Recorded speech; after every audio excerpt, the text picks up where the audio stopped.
Well, joined now by the one and only Sheri Willick here in downtown Saskatoon, and we're talking about real estate as we always are with you. Sheri, we want to talk about etiquette today, which is interesting. Let's start with the seller. What kind of etiquette should we have when it comes to showing and preparing our house? Oh, okay, absolutely. So from a seller's standpoint, I mean, it's tough. It's tough. You sell your home, you got to keep it clean all the time. You got to leave. It's never convenient when you have to leave. It always seems to be during supper time when you were trying to cook, all those things. So I think the most important thing to realize is people are coming to your home and they're going to look in things. They're going to open your fridge. They're going to open your closet. They're going to open the pantry and pull out the drawers and see all the things.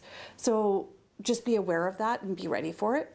Coming into the winter months too, we find a lot of times that they come in through their garage entry, so they don't think about mats at the front entry where we're all coming in with our snow stuck to the boots and stuff. So, you know, go to, I don't know, the dollar store or something, get a cheap mat, but somewhere for those boots to line up so that there's not water all over your front entrance. That's a great idea. Then the other side, the buyer, lots of things to be aware of. Obviously, you don't want to be tracking water and snow into other people's houses, but that's not the only thing you need to be worried about, right?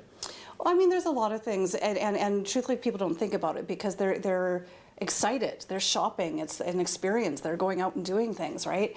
And some of the things like don't bring coffees. Don't stop at the coffee shop and walk around people's house with a coffee.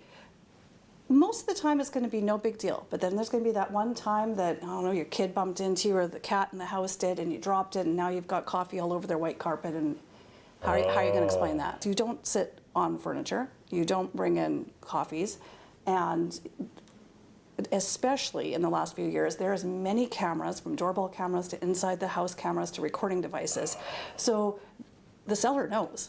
Like, you can't be like, that wasn't me that didn't sit on the couch. Yeah, no, it was. I've got to record. That's very interesting. And you know, you should be maybe a little cognizant, maybe talking price or things like that, because if they can see you, odds are they can hear you. Yeah, and I mean, sometimes, you know, they're walking around the house going, oh, I'd never buy this house. Then they go out and look at 5 more, and they actually end up going back to that original house.